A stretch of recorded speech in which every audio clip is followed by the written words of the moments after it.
Waalaikumsalam warahmatullahi wabarakatuh. Apa kabar semuanya hari ini? Baik. Alhamdulillah hari ini Ibu bisa bertemu dengan kalian di kelas ya untuk memberikan layanan bimbingan kelas IPA. Sebelumnya Ibu akan mengabsen dulu ya untuk mengetahui siapa yang nggak hadir ya. Boleh nanti ketika Ibu sebutkan namanya angkat tangan aja ya. Anivia, Aprilia, Siti Robia, Dian, Cantika hadir. Hari ini Ibu memilih jurus ketiga yaitu jurus tumbuhan resiliensi. Ada yang tahu resiliensi itu apa? Tidak. Maka dari itu kita cari tahu hari ini. Oke?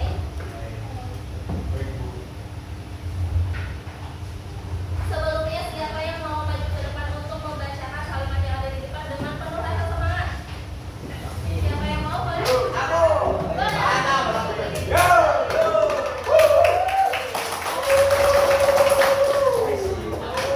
Silakan saja dengan apa? Selamat datang di Bukit Kayu.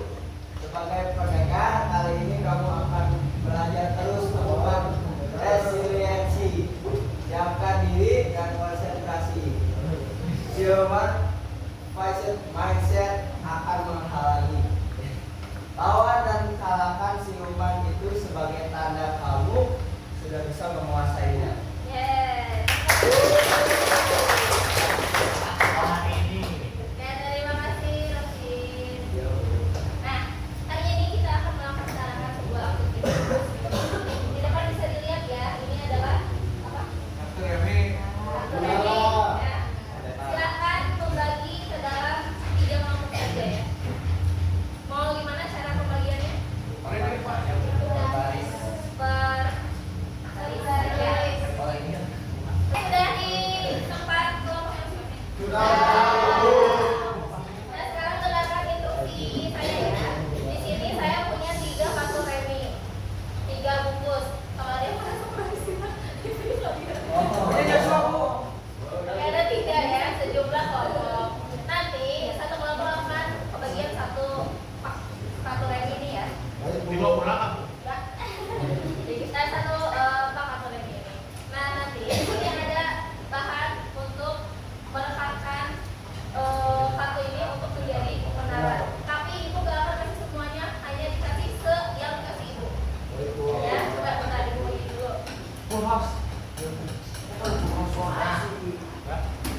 Beda aja. Nah, instruksinya adalah silakan kalian buat menara sekuat mungkin dan setinggi mungkin dari kartu yang kalian punya.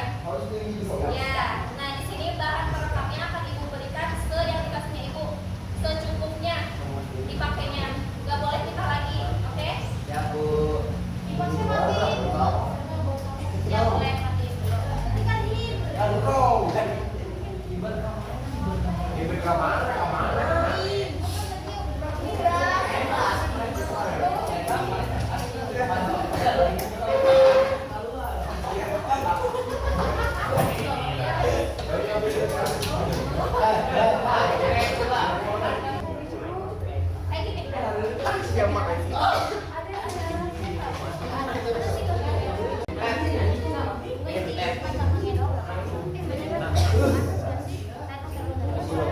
Udah, Bu.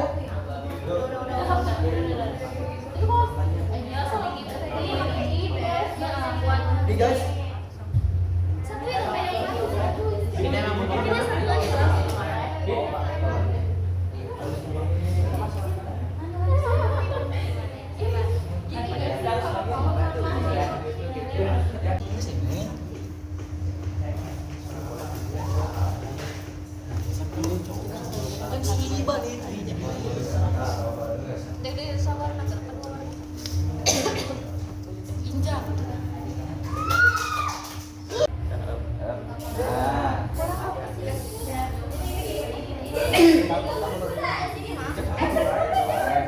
Jangan diangkat, jangan didorong. Anu awet. No. Uno yang ini. Emang ngajur mana mama? Awas awas. Di mana?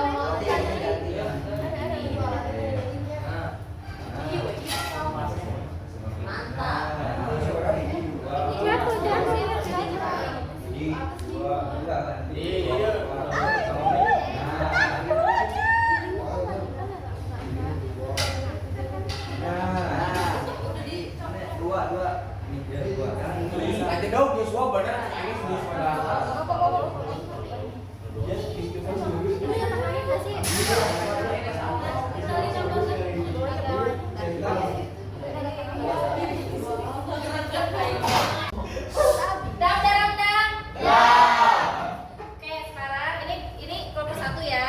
Ini kelompok 3, itu kelompok 2. Nah, sekarang tantangannya adalah akan ada angin yang mengganggu. Kelompok 1 silakan mencoba robohkan menara punya kelompok 3. Hah? Kelompok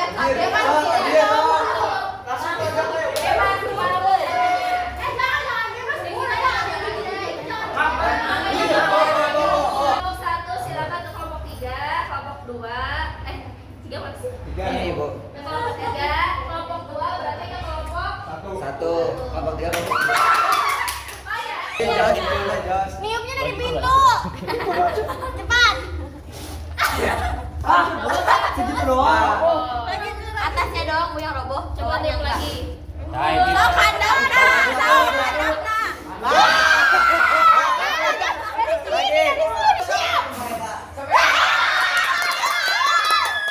belah dieu cek lagi belah dieu. Pindah posisi. Eta mah bolong teh, eta mah bolong belah dieu.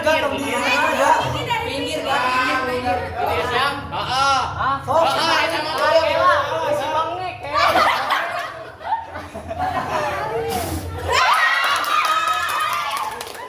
Posisi itu baru. Jangan pas-pasangnya.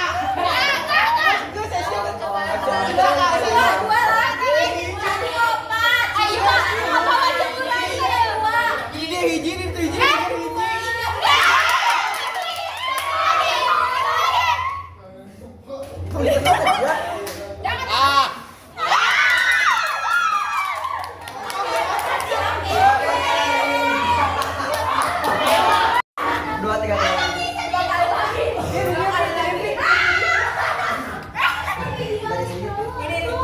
Sok salah. Enggak dari sini dari sini. Yang dari situ. Iya. Ye.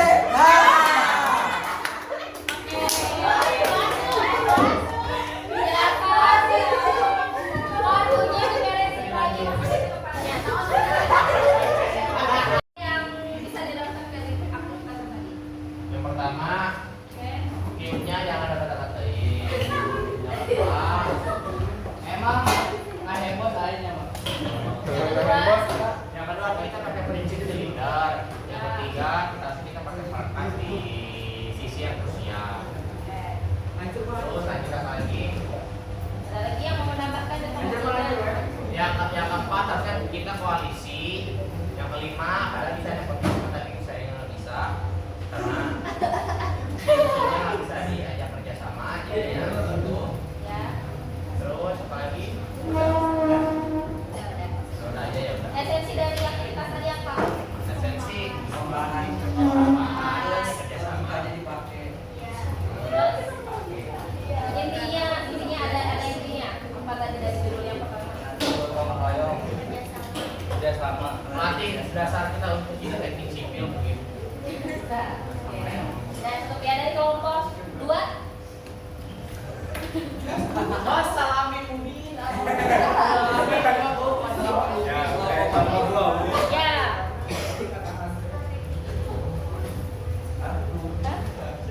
Apa ya beda kelompok dua? Tadi kalian membuat sebuah menara dari kartu. Iya. Lalu yang dihasilkan apa menara kalian kuat gak? Iya. Roboh semuanya enggak? Betul. Yang pertama yang tiupan pertama. Sudah. Tiupan pertama tadi roboh. Langsung roboh. lithium. Kedua langsung rata. Oke. Ya. Nah, esensinya apa dari hal itu? Gunanya kerja sama strategi yang kuat yang membuat si kartu tersebut menjadi kokoh seutuhnya, karena yang tadi kita fokuskan adalah ketinggian dari kartunya, bukan kekokohan dari kartu tersebut. Oke, good. Terakhir dari kelompok 1 yang paling bertahan tadi tidak roboh sama sekali ya. Yang paling keluar menaranya.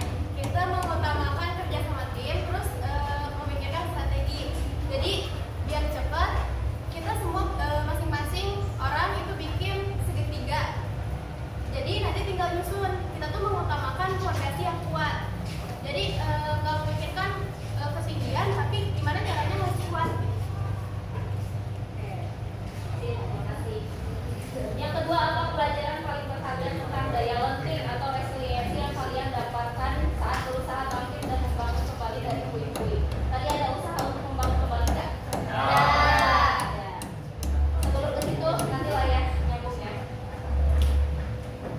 Ketika menara kalian goyah atau bahkan roboh, bagaimana perasaan kalian dan apa reaksi pertama yang muncul dalam diri atau kelompok? Pagi. Tidak apa perasaannya? Nangis. Bingung. Kecewa nggak? Ya lah Bu. Oke, kelompoknya masih kokoh ya, tahan ya. Oke. Dari kelompok 2 tadi perasaannya seperti apa? Lagi sekali. Bahagia sekali. Soalnya nggak roboh katanya Bu. Apa? Soalnya nggak Kelompok 2, kelompok. Udah. Saya rasa bahwa yang muncul dari diri dalam kelompoknya apa? Ketika diusahakan untuk roboh itu kelompoknya Bahagia. Bahagia udah. Gak capek-capek lagi mikirin bunga. kelompok 1 tadi gimana rasanya? Awalnya kita panik juga takut roboh, cuman kita ada keyakinan pasti kuat. Berarti kita punya keyakinan. Mana ya? Kita keyakinan ya. Kita kayak Kita tuh punya keyakinan. oke, sekarang kita individual lagi di luar permainan ini coba kalian pikirkan pengalaman di kehidupan nyata ya, baik di sekolah maupun di luar di rumah, di mana kalian pernah merasa menara kalian roboh dalam diri kalian. Bagaimana kalian merespon situasi?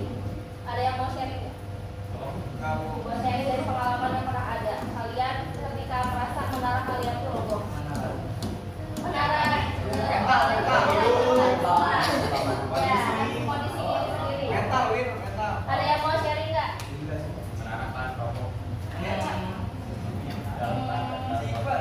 Siapa yang mau sharing? Diri sendiri ya. Ya, pengalaman pernah Kita lagi down-downnya gitu mah. Kita lagi down ya. Ya, siapa yang mau sharing satu orang aja? Langsung mau diwudu terus sholat. Najib mau? Boleh, Najib silakan. Nggak apa-apa. Sharing sedikit aja pengalamannya. Pengalaman aku waktu aku kan sempat pergi. Nah, aku masuk ke negeri itu jadi kultur shock aku buat ngeliat dunia luar. Terus aku ngerasa awalnya kayak dunia aku sama yang sebelumnya tuh sama yang sekarang tuh beda. Kayak di negeri itu bener-bener jauh banget sama di boarding waktu itu. Sempet ngerasain kayak apa ya? Kayak ibaratnya bener aku tuh mau roboh karena beda banget sama yang aku sebelumnya kayak gini sama di negeri kayak gini. Tapi ternyata ketakutan itu tuh bilang kalau kita tuh udah adaptasi.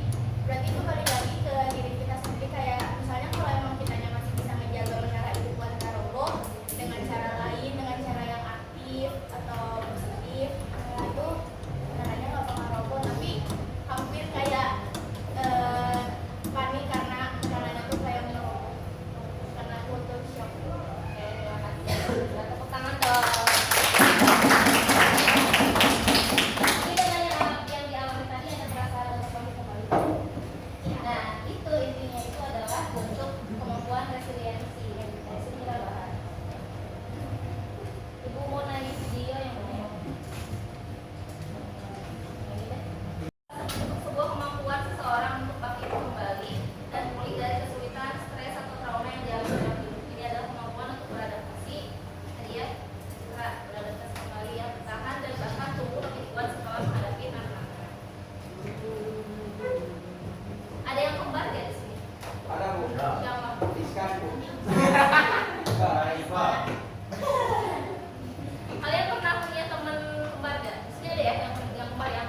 Ada Bu.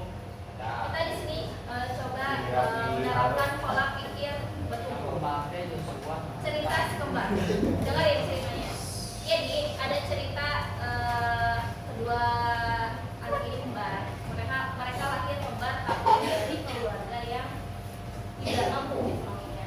Ayahnya adalah seorang pemabuk, adalah pecandu narkoba, dan ibunya sudah meninggal.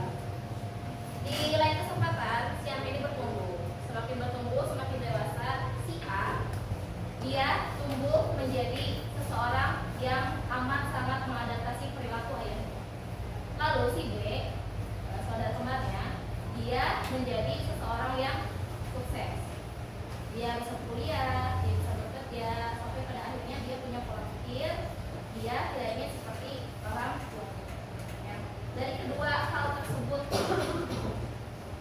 apa yang berpengaruh dalam perbedaan tadi antara si kembar? Pertumbuhan atau treatment juga. Pertumbuhannya secara si A tuh diperlakukan sama saya ini gimana, sama atau enggak sama kayak si B? Pola asuh. Iya, pola asuh. Apalagi yang mempengaruhi pola pikir dari kedua anak ini ya? Iya. Ada lagi nggak? Pendiriannya, prinsip kehidupannya ya. Ada lagi? Oke, udah. Nah, di sini intinya adalah ada yang disebut tadi. Tapi di pertama kalimat tadi ada fixed mindset ya. Kalimat fixed mindset. Apa itu fixed mindset? Ada kutub atau status dunia berkebalikan dengan growth mindset. Ya apa? Ada yang bergerak. Fix apa? Tetap. Nah, mindset. Pola pikir. Jadi pola pikir. Kalau grow mindset. Jadi pola pikir yang bisa dilihat juga perbedaannya. Di sini ada dari konteks kesuksesan. Kalau fixed mindset atau pola pikir tetap hanya dengan kalimat saya bisa sukses jika punya bakat. Kalau pola pikir tertentu itu apa? Saya bisa sukses dengan jadi intinya nggak hanya dengan modal bakat ya. Kalau misalnya saya nggak usaha, ya nggak akan sukses. Lalu kegagalan ya, saya menyerah. Pola pikir bertumbuhnya adalah saya akan kesulitan. Berpikir apa pola pikir tetapnya adalah saya tidak bisa. Pola pikir bertumbuhnya saya belum bisa. Masalah dalam konteks masalah, pola pikir tetapnya apa? Mengapa masalah ini terjadi pada saya? Sedangkan kalau pola pikir yang bertumbuh, solusi apa yang bisa saya upayakan? Terakhir, pola pikir tetapnya saya sakit hati. Pola pikir bertumbuhnya adalah pasti saya akan memperbaiki. Di sini ada yang sudah punya kemampuan grow mindset, Sudah Bu. pola pikir bertumbuh. Gani. Joshua Bu. Apa contohnya? Ada yang bisa memberikan contoh di konteks sekolah aja, konteks pembelajaran. Dan sekarang kalian sedang dihadapkan sama apa? Apa yang kalian rasain sekarang? Pola pikirnya seperti apa? Ada yang memberikan contoh nggak dari pola pikir yang bertumbuhnya kayak gitu? Ada nggak? Gimana ya? Nanya. Gimana? Nah nih kakaknya.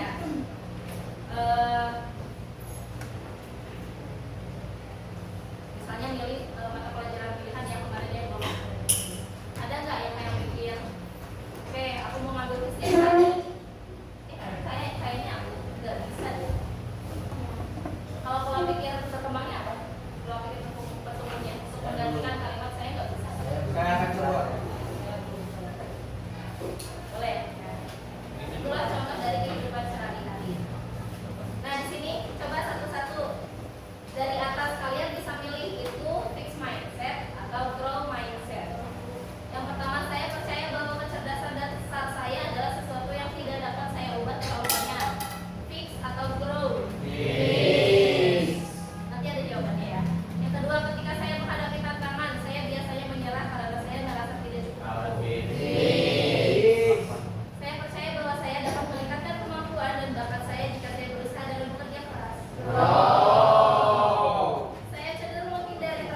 Kalian lihat aku melihat bodoh atau enggak?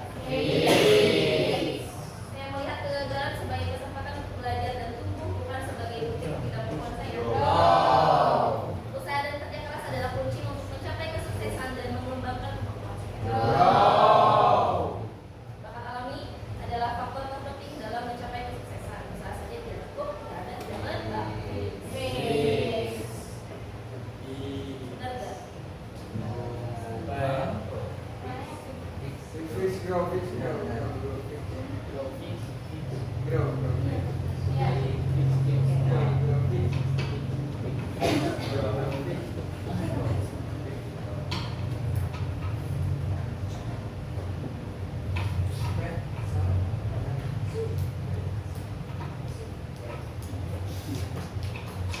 Oke, itu tadi esensi dari aktivitas sudah kita olah tadi ya, kita bahas tadi. Nanti yang terakhir adalah aplikasi. Jadi di antara kalian mungkin ada yang belum menerapkan pola pikir bertumbuh. Jadi pikirannya masih tetap dengan berbagai kalimat yang seperti tadi saya tidak bisa, kalian berubah menjadi pola pikir yang bertumbuh menjadi saya belum bisa. Jadi aplikasinya adalah silahkan kalian buat jurnal dalam kehidupan sehari-hari, terapkan dalam kehidupan sehari-hari. Kalian latih dengan mencatat perbandingan antara fixed mindset yang telah kalian munculkan dalam pikiran dan juga pola pikir yang bertumbuh tadi, gitu ya. Kalian buat menjadi pola pikir yang itu bukan tugas, tapi silahkan kalian terapkan di kehidupan masing-masing karena nanti berpengaruh untuk kedepannya. Ya, ketika orang jatuh, sebelum situ ya, ketika orang jatuh itu ada contoh kasus. Ada beberapa berita yang selalu ada beberapa berita yang dialami oleh anak-anak remaja ya, atau orang-orang dewasa yang mengalami bullying di sekolah, entah di sekolah entah di rumah. Yang pertama ada kasus sering diejek kamunya ayah, anak SD di Banyuwangi tewas bergantung diri. Itu akibatnya apa? Dia tidak mempunyai apa tadi? Dan juga kemampuan resiliensi. Ya, tadi kan kita bahas resiliensi adalah kemampuan untuk bangkit Kembali. Tambahan ditulis sebagai anak yatim, siswa SD bunuh diri, siswa SMP bunuh diri saat praktek di sekolah. Bu Isya waktu itu begitu, Bu.